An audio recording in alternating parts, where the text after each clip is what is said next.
داخله فيها جروب الدعم السريع. انا جايبه معاي ماركات بتاعه ميك اب من برا وب300 جنيه بس عشان تحافظي على بشرتك. جروب زيت الشلابات. اسمعي هنا يا هنايا يا بنت هنايا يا شالبه هناي ود هناي يا الرقم 909-123. اعملي حسابك ورعي بقيدك وحاط اسم الله المره الجايه انزله كله وتبقي فضيحه يا اختي ومش هتقدر تغمض عينيك. جروب ادم وحواء. هل تقبل يا آدم بحواء الفلانية التي تفعل الشيء الفلاني؟ حواء هل أنت مع آدم في أن يفعل الشيء الفلاني؟ ويزداد النقاش. جروب SSB. كلنا فياض، نحن فياض، نحن والخال كلنا فياض، كلنا فياض. جروب فانتاستيك. اي انا هبه، انتم منو؟ صحيح الما بتلحقوا جدعوا وخلاص كده ده عملوا رايحين عشان انا هبه.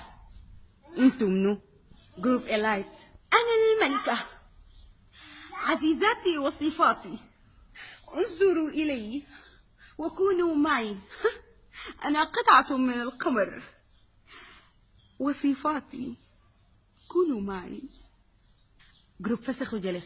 شفتي تجيبي زيت تعرفين زيت السمسم اللي بيتباع في الدكان ده، تجيبيه وتجيبي صحن وتخطيه وبعدين تجيبي بذر الليمون وتطحنيه في الصحن. بعدين تقومي تحطيه في زيت وتجيبي ملعقه بتاعت زبادي وتكسري فيهم بيضه وتحطيها في شعرك ساعه. بعد ذاك شفتي تمشي تغسلي وحسم الله شعرك ده شفتي بعد اسبوع يبقى طول كده. لكن اقول لك حاجه بجد، ريحه البيض حتكون فاقعه شديد. عشان كده شنو لازم تعمليها في يوم تكوني انت متاكده ان انت ما طالعه فيه عشان الريحه ما تظهر. منبرشات. هذا فلان ودي صورته، جيبوا لي زيته وعنوان بيته، جيبوا لي رقمه، قولوا لي الزول ده عنده زول تانية غيري. هاي تعالي ده حبيبي انا، ده ما حبيبك، مستحيل يكون حبيبك ولا لواب. مخستكين ولكن عليك الله كده. ده نحن يعني ان شاء الله دايرين نعمل مبادرة خيرية عشان نجمع حاجات للشتاء. اي حاجات للشتاء ليه يعني؟ انت في شنو يعني؟ المهم انتوا كيف تمام؟ جالكسي تايم. الشغل ما عيب.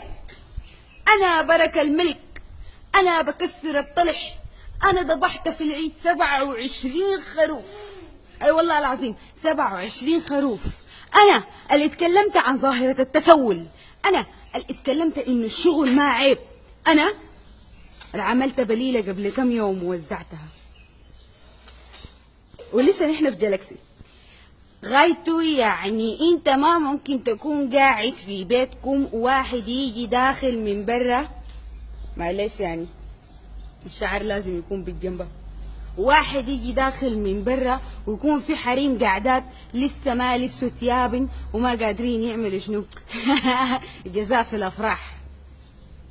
صحيح يا ناصف؟ مهيرة. المرأة ثم المرأة أول شيء في المجتمع، المرأة سند، المرأة عمود المجتمع، المرأة كل شيء في المجتمع، المرأة بتستحمل أي شيء في المجتمع.